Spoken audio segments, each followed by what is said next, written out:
Hello, northeast side of Detroit again. This is a property that's owned by an investor. It has changed hands several times since the lady that once owned the property. It's such a nice looking house. The lady that once owned the property, she walked away from it maybe 3 years ago. She was upside down, and as I said, I don't know who my audience is, and I really would like to educate those who don't know much about real estate. So upside down means that you owe more on the property in which it is valued. So what it's worth is much less what you owe, the loan that you have taken out for that property. And that's usually when it's an issue with the homeowner to owe more for the property than what it's worth. So that's what happened with the downturn, the housing market downturn of 2009, the start of it. And I'll go more into that, but I am wanting you to see the condition of this property. And this is what generally happens with investors in Detroit. Sure, there are some that come in and rehab and really keep the property up as they do that, but this is very, very common here to see. Very common. More often than not, this is what you see, because we just don't enforce the ordinance as we should. And as I have said before, the neighboring suburban communities, this wouldn't be tolerated. And that's something I'll discuss further too. You know, us Detroiters, we're just too tolerant. Force City Hall to do their job. You pay taxes, you have to look at this. Force them to enforce the city ordinances. So back to the housing market. Look at this. And see this, when someone leaves a property in this condition, it says that we don't care about the people. That means they don't value you, they don't respect you if they can come into your community, buy property, and not maintain it. Look, trash bag on the sidewalk. The backyard is overgrown. You have bags of trash out here. You know, trash. Oh, it was worse than this. I called the city about it. It was worse than this, and yet they remove what I'm showing right now. They remove the trash for the most part from the berm. Yet they put backyard, and they never cut the grass. So I'm going to follow up and see, what exactly are you doing now, city officials? What are you doing now? Because this means that the neighbors have to look at this. And that's one thing I will say. The newcomers to the city of Detroit, those who are buying homes from outside communities and coming here and they living here, they're not accepting this. And that's right on. You shouldn't. You should not accept living in filth or allowing someone to come into your neighborhoods and not maintain the property. So this is such a nice looking home. As I said, the lady, she was upside down. She walked away from the property. And that's what happened to not only Detroit, but so many urban areas around the United States. They went down, down, down because, first of all, many of the inner city people had loans that were just, they were a collaboration of a mess, loans put together that shouldn't have existed. And then when you have a situation where the income is lost and no one can even pay the loans no matter how they're structured, and so you end up with a lot of folks that walked away from their properties. And this lady on the really the far end of it, her walking away, but she got tired of paying for a property that was the loan was so much more than what the property is worth. So say for instance, at one time the properties in this area were selling for $120,000, $130,000. So you get your loan at that time, housing downturn occurs, and property values in this community as well as all over Detroit and United States dropped as low as $30,000, $40,000, $50,000, and some places less. But say for instance the average dropped over here to $30,000. Okay, so all the properties in your community, next door to you, across from you, behind you, they're worth, because the value has depleted, $30,000, $40,000, and yet you are paying $1,200, $1,300 on a note, and for a property that was valued at $120. You get tired of that, and then someone moves in next door to you, across the street from you, from a house that has been abandoned by the owner, and the bank sells it to them for $30,000, $40,000. And the thing is, you can't even sell your property at a value to satisfy that loan, because the value of the properties are so low.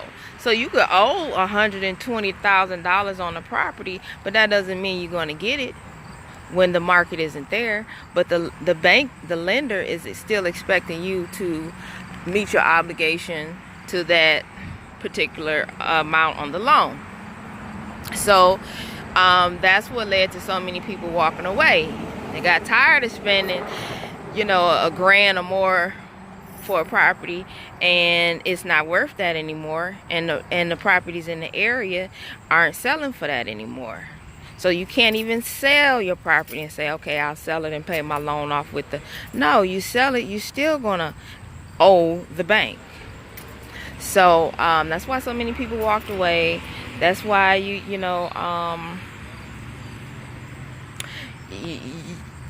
that just further contributed to the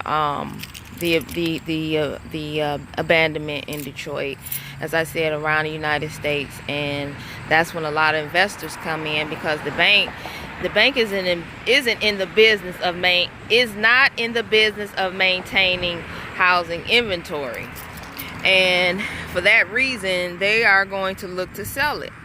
But it was so overwhelming, the housing market, which had never experienced here in Michigan, or not just Michigan, United States, sorry. The banks didn't know how to deal with it, because now all of a sudden you have thousands upon thousands of properties in which you are supposed to be responsible for. So they weren't prepared to be property owners and being responsible for maintenance and really getting those properties on the market to realtors to be sold. They weren't expecting all that, and I am not taking up for them, because see, they caused the problems too. I mean, they caused the problems in the type of lending they were offering, the fact that they pumped up the market and caused the bubble, and then they turn around and they receive buyouts. So I am not at all giving their asses a pass. Excuse me, I've been trying to keep this clean, but I have my own experiences, and I've seen other people. And bottom line, they are the ones that cause this, because so many people try to even, you know, make payment arrangements, have their loans, you know, rewritten to the point where, to the value of what the properties were at that point, or even a midpoint. I mean, most folks who are in their homes, and you've gone to the extent of to buy this property, because anyone who's ever bought property know it really is a process, particularly if you're going to take out a loan. And so it's not something that you just want to do. I really haven't met anyone who wanted to just walk away from there. It was the fact that I'm drowning. I'm drowning, and this isn't getting any better. The lender isn't trying to work with me, work with us, and so they walk away from it. And like I said, it's not anything that anyone does, you know, easily. But like I said, that's the problem that Detroit is recovering from, and the United States urban communities are recovering from, and because all of our markets are interconnected, it affected, you know, markets of other nations too, because of investment. So, but I think that it was a U.S. problem. That's where it originated, for the most part. And so for this reason, this is why we have so many vacancies in Detroit. So we have well over 100,000 properties that are vacant, and that's just one entity, one entity's count of their inventory. So I'm sure it's double that. I mean, seriously. And so there are a lot of properties available from different price ranges, different arrangements. You know, whether you can pay $5,000 cash or take a loan out for $50,000 cash, or you could get a land contract. That's something I want to talk about. So many people have gotten burned from land contract, but you have to understand what a land contract is, and you also have to understand how to check on properties. So just as many people have gotten burned on bad loans, those loans were not originated well. You can get burned on a land contract too. And all land contract is owner financing. So basically, if you decide to do a land contract, you're going to have to do a lot of your legwork that generally a mortgage company would set up and do. But I don't want to get into that right now. I just wanted to, however, I will talk about it in the future. I really wanted to show you the frustration that we are experiencing because of the investor saturation. As I stated before, I am not against one making money. I'm not against, you know, investors being a part of the redevelopment. What I am against is their commitment to adding value to a community. It's this mindset that is just a business, as if it's a commercial space, you know, out on a couple acres, and no one is living next to it or across from it. It's that attitude. It's the attitude that we come in and we do what we do, and we're not accountable to anyone. That's what I'm tired of. And the fact that too much of it is just not good.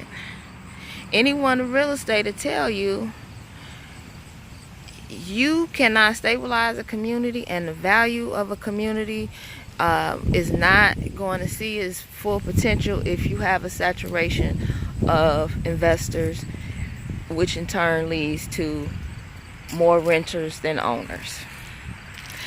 Because I mean, renters, you in it for the period in which you sign that lease period, and it's generally short term, 6 months, a year, and you could possibly move. You can't stabilize a community like that.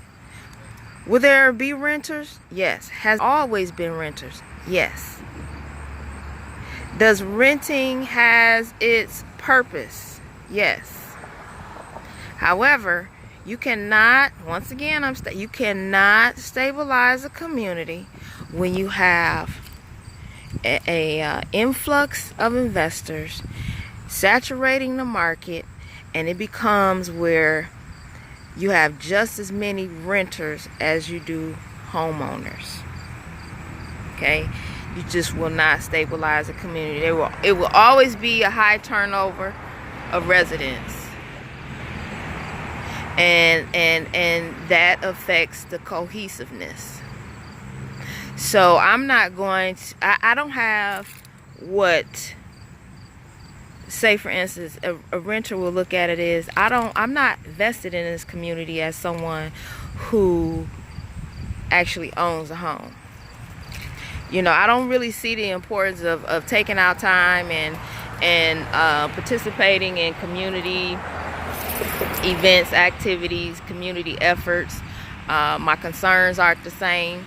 It's just not there, because I'm just here from month to month, or for 6 months at a time, or 12 months at a time. I might be moving on. So that's my mindset as I come in to the community. So let's not let's not kid ourselves by acknowledging that we really need to try and get more owner occupants in here. And that's not to, like I say, it's not to say that renters don't have a place in a community, because they absolutely do. They can contribute. Renters can contribute.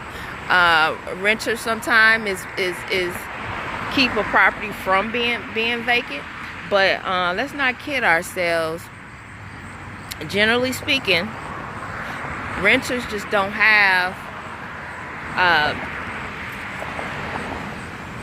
the same, they're not vested as in a community as a homeowner is. And so their concerns are going to be different. Their actions will be different. You know, when you own a home, sometimes you feel like, I'm here. You know, so let me try to make a difference. If you're renting someplace and you don't like it, you can say, I'm just not going to be bothered with this. You know, my lease is up. It will be up in 4 months. I'm looking for another place. And you can do that until you find a community in which you want to maybe settle in. And that's why I said, you know, renting has its advantages and disadvantages on both ends. But when you have purchased a property in a community, and particularly as your residence, you know, you're going to try to, one or two things. You're going to either be a complainer and do nothing, or you're going to complain and take action in whichever way that you can, whether it's, and should, whether it's, you know, like I said, hitting the doors, pounding the pavement in City Hall, or doing something that I am doing to say, hey, look, people, this is what's going on. Be aware. Get involved. You know, because sometimes we think that we can't change what's going on around us. I was mentioning this the other day. We just act as if we're hopeless. Like, well, folks gonna do what they gonna do. What? Do you know if we have taken on that attitude throughout our history of the people, that no change would have ever taken place? You have to say, no, this is not acceptable, and get up and try to do something about it. And you don't have to be an expert. You don't have to have a lot of resources. You just have to really have a desire to do something. And just do something. Try something. Like I said, YouTube video, calling on the phone. Try to gather the neighbors together and get some ideas. Do something. Don't just sit back and just tolerate whatever is placed upon you, forced upon you. You don't have to accept it. Ruffle some feathers. Expose some folk. Make them feel uncomfortable. You know, let them know you need to pay attention to us. We matter. You know, and that's something I really feel the black community has gotten to the point where we just accept whatever someone does. But I tell you, you cross 8 Mile, you cross Telegraph, if you cross Alta Road, honey, those folks will fight for their communities. Because see, when you do that, you're fighting for yourselves, you're fighting for your family, you're fighting for all stakeholders. You know, and that's what it's about. See, we have to stop thinking, well, it's not me. Well, it is really all of us. Because guess what? You live next to those folks. That property is next to you. You know, that child lives across the street from you. Those children are in your community. You know, those individuals come to your community and do things and leave. So it affects everyone. We're all interconnected, and we have to get out this attitude of thinking, oh, it's not my problem, or it's not my kids, it's not my this, it's not my that. Well, you know what? They're interacting with your children. You know what? You have to go to work with those folk. Your child has to go to that school. So it's plenty for all of us to get involved and try to make a change within our communities. Not just for yourselves, but for the community, which is a betterment for everyone. Stop turning your head and a blind eye and say, I'm going to take care of my square and that's it. Well, you know what? You're not living in a rural area on 20 acres and no one is around you. Most of us aren't living like that. And so that's why all of this matters. That's why I decided to make YouTube videos. That's why I want to show what exactly is going on. And if I can inspire just one person to say, hey, you know what, I'm going to start saying something about these investors coming in here and leaving trash all over the place, and we have to look at it. Or I'm going to start calling my district council person, or I'm going to call the mayor office, or I'm going to send an email, or I'm going to the coffee hours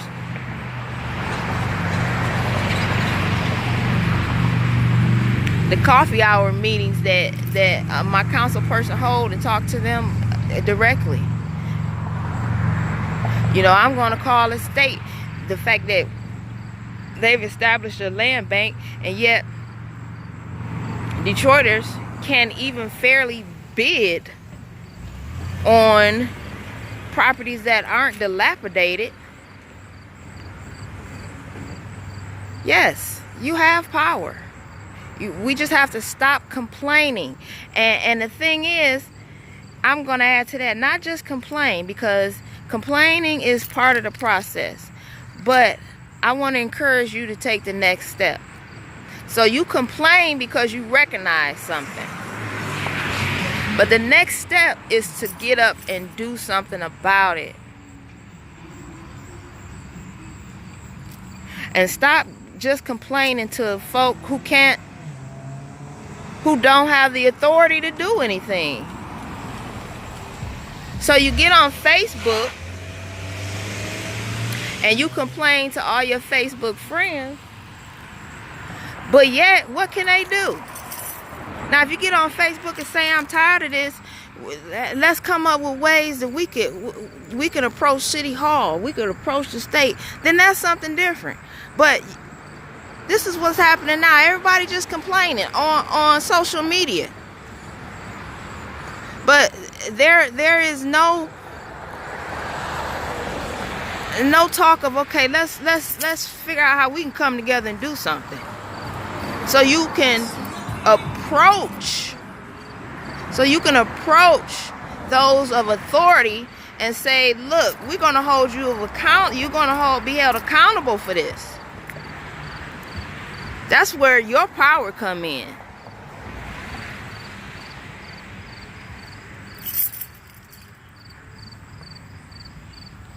Okay, I'm going to end this video.